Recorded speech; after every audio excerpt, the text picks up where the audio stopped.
Hello student, तो स्वागत है आपके अपने यूट्यूब चैनल मार्क्स क्लासेस में। तो आज हम बात करने वाले हैं क्लास 10th का मैथ का चैप्टर नंबर 1 क्या वास्तविक संख्या के बारे में। और वास्तविक संख्या के बारे में हम बेसिक जो है इसका अध्ययन कर चुके हैं, जिसका आज जो है हम पहला प्रश्नावली 1.1 का सलूशन करेंगे। इससे पहले हम 3 क्लास जो है आप लोग को यूट्यूब पे अपलोड कर दिए हैं, जिसमें बेसिक जितना भी है उसके बारे में हम आप लोग को डिटेल्स में बताए हैं। और इसके पहले हम यूक्लिड विभाजन प्रमेयिका के बारे में बता चुके हैं। आज जो है क्लास में हम क्या करेंगे, प्रश्नावली 1.1 का क्या करने वाले हैं, सलूशन करने वाले हैं। तो चलिए, तो बिना देर गवाए हम सलूशन करते हैं, क्लास को स्टार्ट करते हैं। अगर यह क्लास आपको अगर अच्छा लगे तो चैनल को सब्सक्राइब कीजिए और अपने दोस्तों के साथ शेयर कीजिए। इसी तरह आपको मैथ के साथ साथ सभी सब्जेक्ट का क्लास जो आप लोग को इसी यूट्यूब चैनल पर देखने को मिलेगा, तो इस चैनल से जुड़िए और अपने दोस्तों के साथ शेयर कीजिए। चलिए, तो पहला सवाल क्या है। पहला सवाल है कि निम्नलिखित संख्याओं का एचसीएफ यूक्लिड विभाजन एल्गोरिथ्म का प्रयोग करके जो है निकालना है, ज्ञात करना है। तो सबसे पहला क्या है, सबसे पहला 135 और 225 का 135 और 225 का क्या करना है, एचसीएफ निकालना है यूक्लिड विभाजन प्रमेयिका का प्रयोग करके। यानी अब जो है हम बताए हुए हैं कि जब दो संख्या दिया हुआ है तो हम कैसे जानेंगे इसमें ए कौन है और बी कौन है। तो देखिए, जो दो संख्या दिया जाएगा उसमें जो भी बड़ा संख्या रहेगा वो क्या होगा, वो रहेगा ए, और जो छोटा संख्या रहेगा वो क्या होगा, बी। देखिए, इसमें जो है 135 और 225 में बड़ा संख्या 225 है ना, तो ये हो जाएगा ए, और ये छोटा संख्या 135 है, ये क्या हो जाएगा, बी हो जाएगा।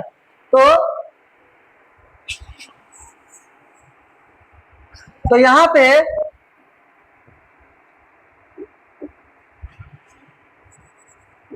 ए कितना हो जाएगा, ए हो जाएगा 225 और बी कितना हो जाएगा 135। तो अब हम लिखेंगे क्या, यूक्लिड विभाजन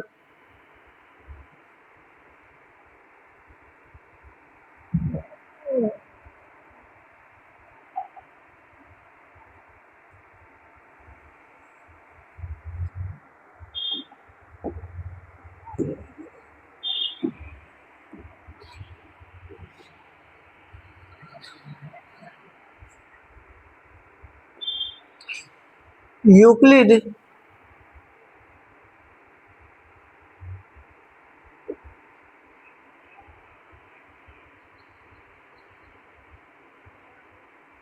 यूक्लिड विभाजन यूक्लिड विभाजन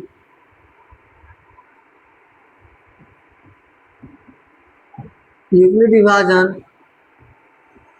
एल्गोरिथम से, यूक्लिड विभाजन एल्गोरिथम से। तो यूक्लिड विभाजन एल्गोरिथम है क्या, ए बराबर बी क्यू प्लस आर, और आर जो होगा क्या होगा, या तो 0 के बराबर होगा या तो 0 से बड़ा होगा और बी से छोटा होगा। यानी हमेशा जो होता है भाजक से छोटा क्या होता है, शेषफल हमेशा भाजक से छोटा हो जाएगा शेषफल।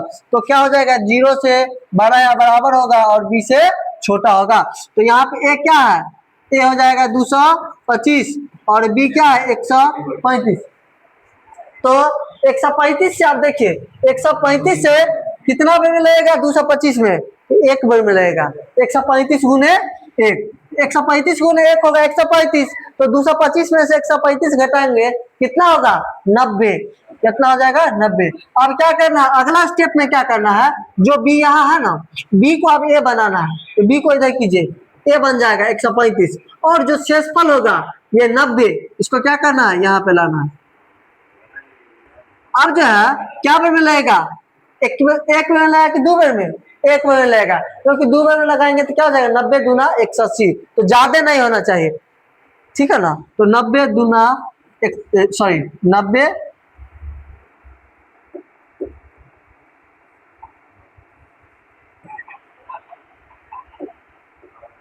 90 गुने 1, तो प्लस में कितना हो जाएगा, 90 गुने 1 90, 135 में से 90 जाएगा तो 45। अब 90 को यहाँ लाएंगे तो 90 बराबर 45 गुने 2 तो हो जाएगा प्लस में 45 गुने 2 90, 90 में से 90 जाएगा तो शेषफल 0 बच जाएगा। अब देखेंगे जब जो है शेषफल जब 0 हो जाएगा तो समझ जाइए कि वहां पे जब शेषफल 0 आया तो उसी वक्त जो b होगा यानी भाजक होगा वही क्या कहलाएगा, उसका HCF कहलाएगा। तो देखिए यहाँ पे शेषफल 0 आ गया ना, तो इसका HCF कितना हो जाएगा 45, क्योंकि इसका b जो है भाजक है 45 है, HCF बराबर 45। चलिए नेक्स्ट सवाल देखते हैं। नेक्स्ट सवाल है 196 और 38,220। तो यहाँ पे ए का मान कितना हो जाएगा, ए का मान हो जाएगा 38,220 और बी का मान क्या हो जाएगा, बी का मान हो जाएगा 196। लिखेंगे यूक्लिड विभाजन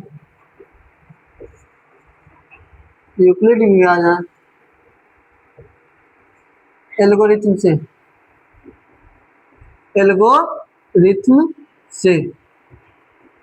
यूक्लिड विभाजन एल्गोरिथम से। तो यूक्लिड विभाजन एल्गोरिथम क्या, ए बराबर बी क्यू प्लस आर, जहाँ आर जो होगा 0 से बड़ा या बराबर और बी से छोटा।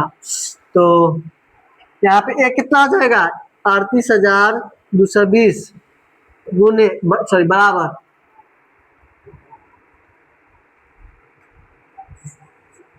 तो यहाँ पे बी कितना है 196। अब क्या में मिलेगा, यहाँ पे जो है यह लग जाएगा कितने बेर में 195 में। आप गुना करके देख लीजिए कितना मिलेगा 195, तो क्या बच जाएगा शेषफल 0। तो यहाँ पे जो है भाजक जो है क्या है 196 है ना, इसीलिए HCF का मान कितना हो जाएगा, HCF का मान हो जाएगा 196। नेक्स्ट सवाल तीसरा है 867 और 225। तो यहाँ पे ए कितना हो जाएगा, ए हो जाएगा 867, ए बराबर 867 और बी कितना हो जाएगा, बी हो जाएगा 255। तो देखिए यहाँ पे चलेंगे फिर यूक्लिड विभाजन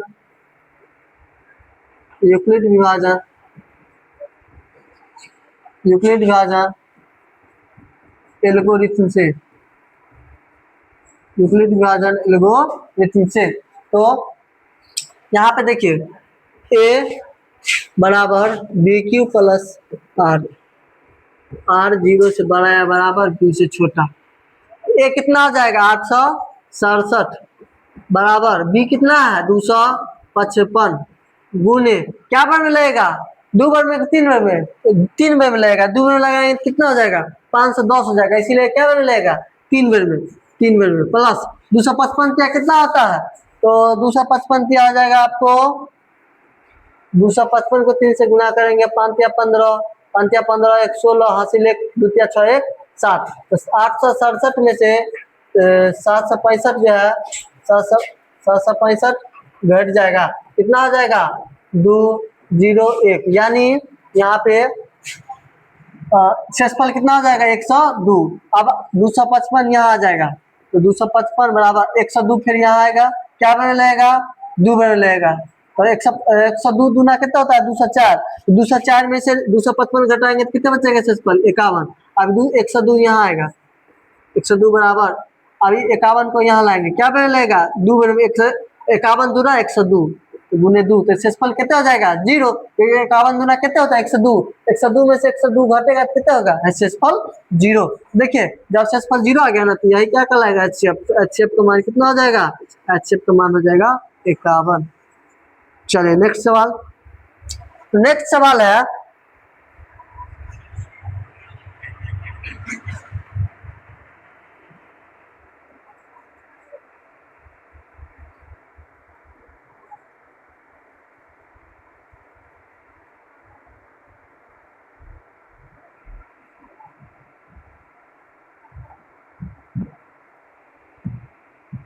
नेक्स्ट सवाल क्या है कि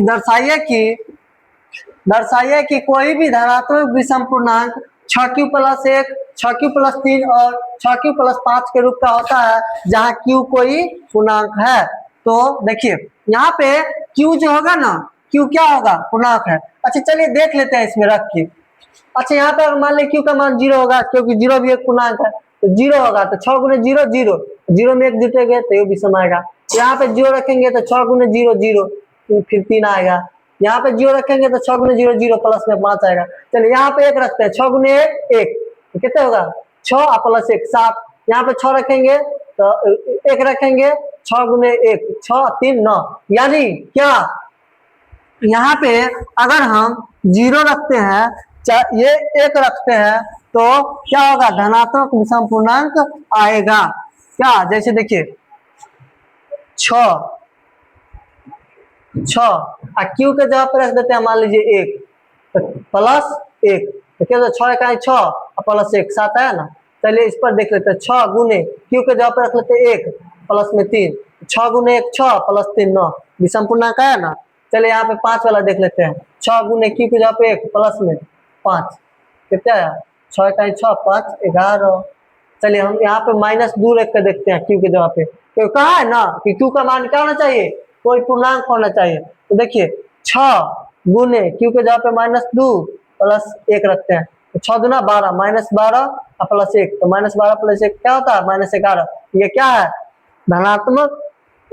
यहाँ पे क्या रखना है कि यहाँ पे क्यू यानी यहाँ पे पूछा है क्या धनात्मक विषम पूर्णांक होना चाहिए, तो माइनस वाला क्या करना है नहीं लेना है, माइनस वाला नहीं लेना है, याद रखिएगा माइनस वाला नहीं लेना है, क्योंकि यहाँ पे धनात्मक का सिर्फ बात हुआ, अगर वही धनात्मक का बात नहीं करता तो हम माइनस ले सकते थे। चलिए तो माना कि इसका सलूशन करते हैं, माना कि कोई धनात्मक विषम पूर्णांक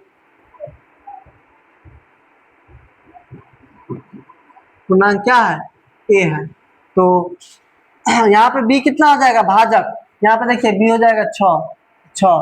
तो देखिए शेषफल क्या होगा, शेषफल जो होगा या तो 0, क्योंकि शेषफल जो होता है हमेशा भाजक से क्या होता है छोटा, और या तो 0 होगा नहीं तो 0 से बड़ होगा। तो चलिए हम 0 के बराबर पर रखते हैं तो 0 होगा, फिर 1 होगा, 2 होगा, 3 फिर 4 फिर 5 6 नहीं होगा। ठीक है, तो चलिए यूक्लिड विभाजन पर में कर सकते हैं, यूक्लिड विभाजन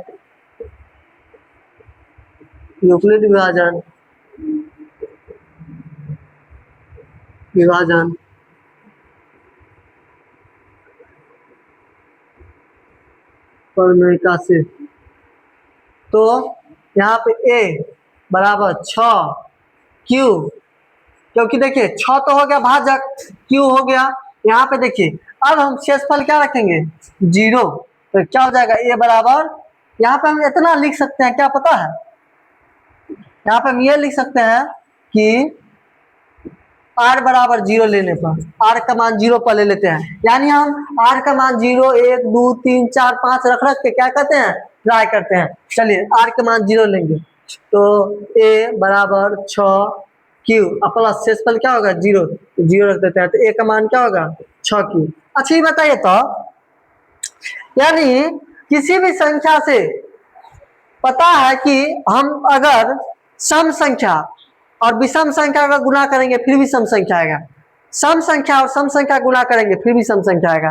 देखिए तो यहाँ पे अगर हम 6 है क्यू के जगह पे 1 रखे चाहे 2 रखे चाहे 3 रखे, देखिए 6 गुने 1 रखेंगे तो 6 आएगा, 6 गुने 2 रखेंगे तो ये 12 आएगा, 6 गुने 3 रखे तो क्या 18 आएगा। अच्छा मान लीजिए 0 रखते हैं, 6 गुने 0 0, तो 0 भी क्या है 1, 0 याद रखिएगा 0 एक सम संख्या है, 0 क्या है एक सम संख्या। तो यहाँ पे जो है ये क्या हो जाएगा, ये हो जाएगा सम संख्या, सम पूर्णांक हो जाएगा, क्या हो जाएगा सम पूर्णांक। चलिए r का मान 1 लेते हैं, r बराबर 1 हो जाएगा a बराबर 6 क्यू, r के जगह पे क्या होगा 1 हो जाएगा। तो ये देखिए यहाँ पे देखिए पता है ना कि हम 6 से कौन संख्या गुना करेंगे तो सम आएगा, और सम में हम अगर विषम जोड़ेंगे यानी 1 जोड़ेंगे तो क्या आएगा विषम आएगा। जैसे देखिए 6 गुने यहाँ पे मान लीजिए 3 लेंगे तो 6 3 18 प्लस में 1 कर दे 6 3 18 और 1 19, यानी क्या है यह जो है एक विषम पूर्णांक है, ये क्या है विषम पूर्णांक, विषम पूर्णांक हो जाएगा। उसके बाद r का मान क्या लेते हैं, आर का मान हम एक ले लिए ना, आप 2 लेते हैं, हो जाएगा ए बराबर 6q प्लस आर की जगह पे 2 ले लिए। अब देखिए ये तो सम होगा गुना करने के बाद, में जब हम 2 जोड़ देंगे तो क्या आएगा, सम आएगा, ये हो जाएगा सम पूर्णांक,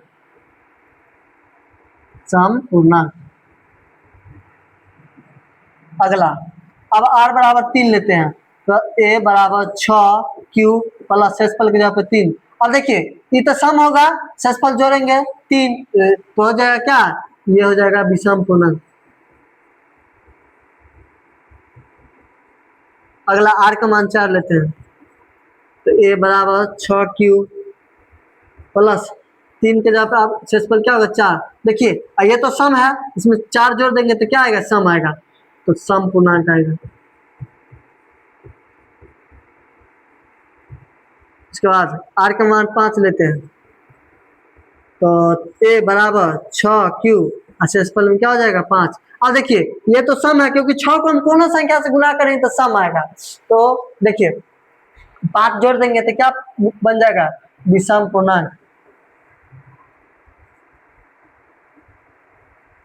विषम पूर्णांक। तो अतः हम कह सकते हैं कि अतः हम कह सकते हैं कि कोई भी धनात्मक विषम पूर्णांक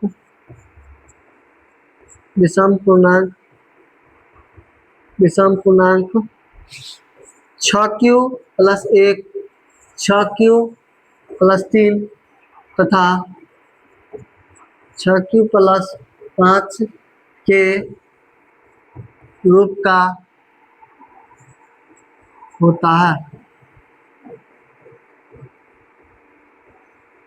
हो गया ना सिद्ध। तो देखिए बहुत आसानी से हो गया ना, कि मान लिया कि कोई भी धनात्मक विषम पूर्णांक क्या है, a है, और b का मान क्या है 6 है, तो भाजक से क्या होता है, शेषफल हमेशा छोटा होता है।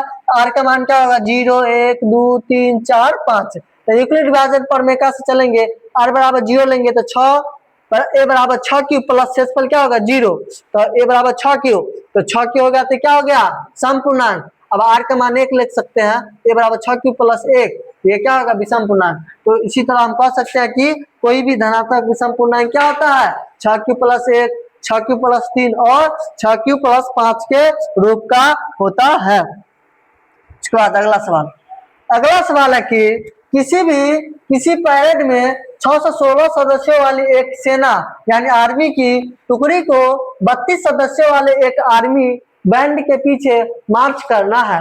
दोनों समूहों को समान संख्या वाले स्तंभों में मार्च करना है। उन स्तंभों की अधिकतम संख्या क्या है, इनमें रो मार्च कर सकते हैं। यानी ये जो आर्मी है ये क्या करेंगे, मार्च करेंगे। तो देखिए सबसे पहले क्या है कि इसमें जो है याद रखने वाला बात यह है कि जखनी कह देगा ना अधिकतम संख्या क्या है, तो समझ जाइए कि अधिकतम का है। जैसे देखना HCF का क्या कहते हैं, महत्तम समावर्तक। तो हमेशा जब भी आएगा ना संख्या वाला तो हमेशा कहेगा अधिकतम, और जखनी कहेगा ना एलसीएम ज्ञात करने के लिए तो कहेगा न्यूनतम संख्या क्या है। तो यहाँ पर अधिकतम का बात हो रहा है, यानी HCF निकालने का। इसका HCF निकालेंगे तो बताइए ए का मान कितना होगा 616, बड़ा संख्या ए है, और बी का मान कितना होगा 32 हो जाएगा। ठीक है, चलिए यूक्लिड विभाजन प्रमेय से यूक्लिड विभाजन एल्गोरिथम लिखे चाहे प्रमेय का लिखे, चलिए एल्गोरिथम लिख देते हैं। यूक्लिड विभाजन एल्गोरिथम से, तो यूक्लिड विभाजन एल्गोरिथम क्या है, ए बराबर बी क्यू प्लस आर, और आर जो होगा 0 से बड़ा है बराबर और बी से छोटा। ए का मान कितना होगा 616 बराबर बी का मान 32। अच्छा क्या में मिलेगा, इसको लग जाएगा, देखिए तो क्या में लगेगा 32 से 19 से गुना करते हैं, 19 से क्या होगा 19 दूना 38, 19 दूना 38 हासिल 3, 19 57 और 3 60, क्या मिलेगा 19 में 32 गुने 19, शेषफल कितने बच जाएगा 616 में से 608 घटेगा तो 8 बच जाएगा, तो 32 यहाँ आ जाएगा। 32 बराबर 8 यहाँ आ जाएगा। 8 गुना क्या में लगेगा 4 में 8 चौक 32, 32 में से 32 जाएगा तो 0, तो क्षेत्रफल 0 आ गया ना। तो यहाँ पे भाजक क्या हो जाएगा HCF, इसका HCF क्या हो जाएगा 4 सॉरी 8 हो जाएगा। और यहाँ जो है एक और टुकड़ी में जो है ना एक रो में अधिकतम कितना रहेगा 8 आदमी रह सकते हैं। तो इसका सोल्यूशन हो गया। तो इसके बाद जो है नेक्स्ट सवाल क्या है कि यूक्लिड विभाजन प्रमेय का प्रयोग करके दर्शाइए कि किसी धनात्मक विषम पूर्णांक का वर्ग किसी पूर्णांक m के लिए 3m या 3m प्लस 1 के रूप का होता है। संकेत क्या देखिए, मान लीजिए कि x को धनात्मक विषम पूर्णांक है, तब 3q प्लस 1 3q प्लस 2 के रूप में लिखा जा सकता है। इनमें से प्रत्येक का वर्ग कीजिए और दर्शाइए कि इन वर्गों को 3m या 3m प्लस 1 के रूप में लिखा जा सकता है। चलिए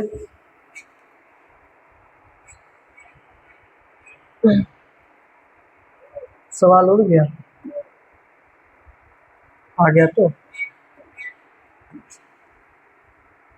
अब जो है इसमें जो है क्या करेंगे, इसको सिद्ध करने के लिए सबसे पहले हम क्या करेंगे बताइए। इसको सिद्ध करने के लिए देखिए, अच्छा हम यहाँ पर रख रहे हैं 3m 3 और यहाँ पे m या 3m प्लस 1 और क्या कर रहा है 3 यानी इसी के रूप का होता है, यानी किसी भी धनात्मक पूर्णांक का वर्ग जो होता है वो क्या होता है इसी के रूप का होता है। चलिए हम दोनों वर्ग लेते हैं। जैसे मान लीजिए हम 4 लिए, 4 को हम क्या लिखेंगे इसके रूप का करेंगे ना, तो 3 गुने 1 प्लस 1 यानी क्या हुआ 3m प्लस 1 का रूप का हुआ। चलिए हम मान लेते हैं 9 ले लेते हैं। ये तो 9 है ना, किसका स्क्वायर है 3 का स्क्वायर है ना। देखिए 3 गुने 3 या 3m के रूप का हुआ ना, यानी m यहाँ पे क्या हो रहा है m यहाँ पे 3 हो गया, यहाँ पे m क्या हो गया 1 हो गया। चलिए हम 64 ले लेते हैं। 64 को क्या लिखेंगे 3 गुने m के जगह पे 21 63 प्लस में 1 यानी कोई भी क्या होगा धनात्मक पूर्णांक का जो वर्ग होगा ना या तो 3m या 3m प्लस 1 के रूप का होगा। तो चलिए इसका जो है सॉल्यूशन करते हैं।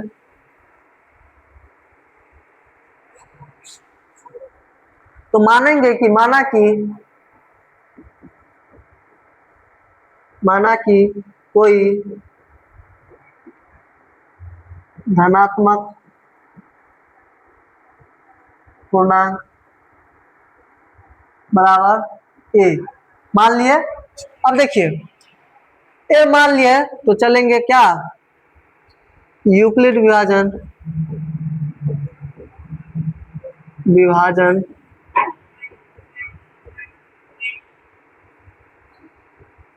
अच्छा देखिए यहाँ पे हम थोड़ा देख अच्छी करते हैं।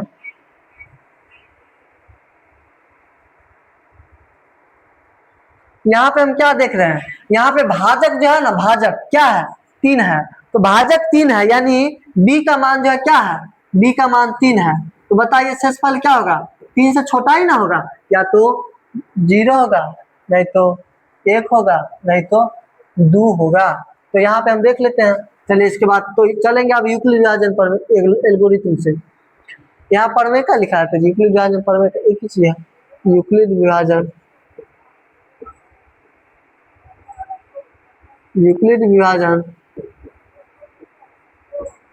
प्रमेयिका से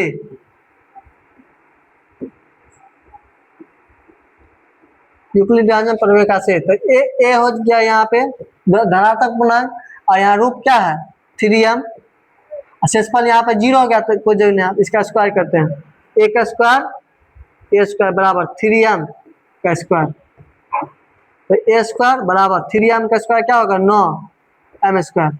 9 को क्या लिख सकते हैं 3 गुने 3m स्क्वायर, तो यहाँ पे 3m स्क्वायर को हम क्या मान लेते हैं m मान लेते हैं। यहाँ पे हम जो है ना यहाँ पे थोड़ा देर के लिए हम क्या करते हैं कि q मान लेते हैं इसके जगह पे, ठीक है ना, भाजक के जगह पे क्या मानते हैं q। तो इसके बाद देखिए एक सेकंड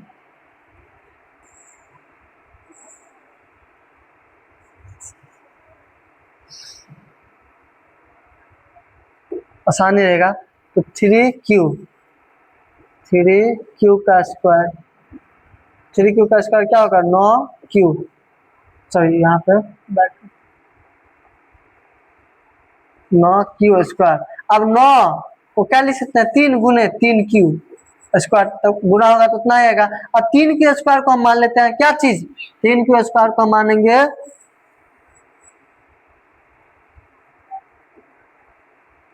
3Q स्क्वायर,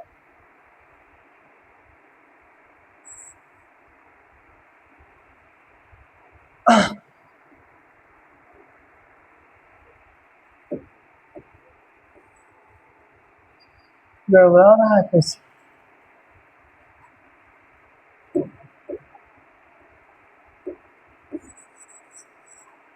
यहाँ पे माना 3Q स्क्वायर बराबर m, तो यहाँ पे देखिए यानी ए स्क्वायर बराबर, यहाँ पे 3 स्क्वायर के जहाँ पे क्या मान लिए हैं m मान लिए हैं, तो यहाँ पे हो जाएगा 3m। ठीक है, अगला देखते हैं। r बराबर क्या लेंगे, r का मान लेते हैं 1, हो जाएगा a बराबर 3Q प्लस 1।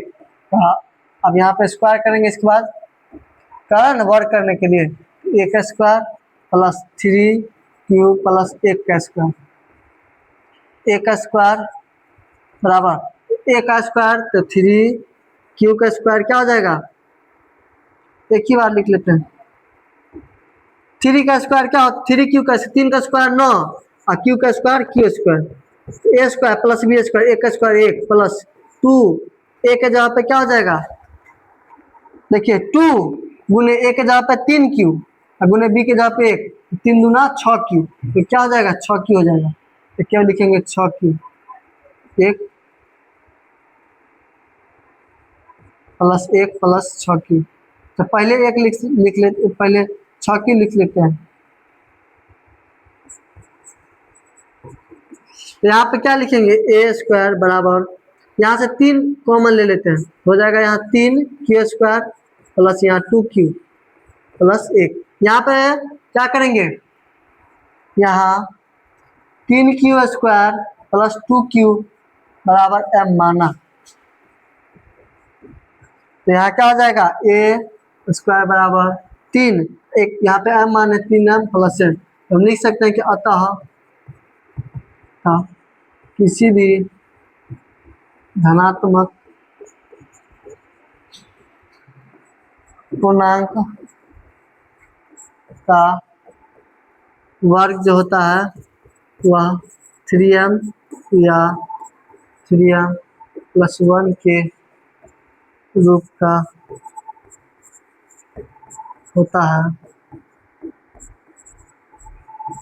तो देखिए इसी तरह से जो है हम अगला सवाल अभी बताए ना, इसी तरह से आप लोग जो है नेक्स्ट सवाल को जो है ना क्या करना है, खुद सॉल्व करना है। आप लोग को हम समझाते हैं, इसी तरह आपको क्या करना है क्यू कर लेना है। अच्छा देखिए क्यू वाला को हम बताते हैं। देखिए जैसे यहाँ पे हम देख लेंगे, जैसे मान लीजिए 27 क्या है बताइए तो, 27 जो है इसको हम लिख सकते हैं 3 का क्यू है ना, 27 3 का क्यू है, तो हम यहाँ पे क्या लिखेंगे बताइए, 27 की जगह पे हम लिख सकते हैं 9 गुने 3, 3 क्या है m है।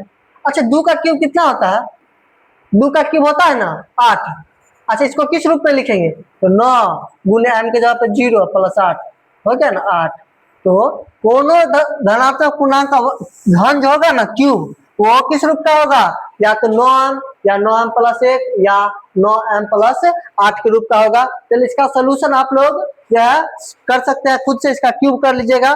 तो इसके बाद जो है हम चलेंगे अगला एक्सरसाइज का अध्ययन करेंगे। तो अगर आपको यह क्लास अच्छा लगे तो चैनल को सब्सक्राइब कीजिए और अपने दोस्तों के साथ शेयर कीजिए। तो आज के लिए इतना ही, जय हिंद जय भारत।